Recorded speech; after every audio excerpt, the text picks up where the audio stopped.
ఓం నమో భగవతే వాసుదేవాయ నమః. ఓం నమో భగవతే వాసుదేవాయ నమః. ధనుర్మాసం వచ్చేసింది. ధనుర్మాసం అనగా మనకి మొదటగా గుర్తొచ్చేది గోదాదేవి.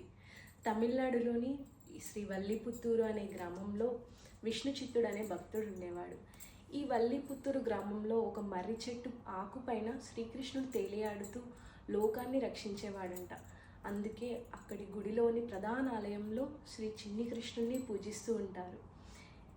శ్రీ విష్ణుచిత్తుడి యాక్చువల్ నేమ్ వచ్చేసి భట్టానాథుడు. కాకపోతే ఆయన నిరంతరం శ్రీకృష్ణుని సేవలో, ఆయన భక్తిలో నిరంతరం పూలమాలలు సమర్పించుకుంటూ అలా సేవలు చేస్తూ ఉండడం వల్ల ఆయనకి విష్ణుచిత్తుడు అనే పేరు వచ్చేసింది.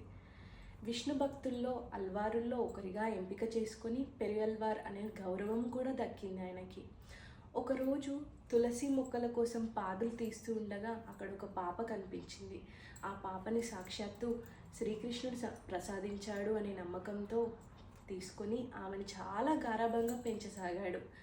ఆమెకి కోద అనగా పూలమాల అనే నేమ్ పెట్టి ఆమెని చాలా గారాబంగా పెంచుకున్నాడు. కోదా కోదా కోదా కోదా కోదా కాస్త గోదాగా మారింది. హలో అంతా ఒకే పాటలో చెప్పేస్తే ఎలా? ఆయన గురించి చెప్పాలంటే ఎన్నో కథలుంటాయి. So ask your viewers to come next part. Thank you.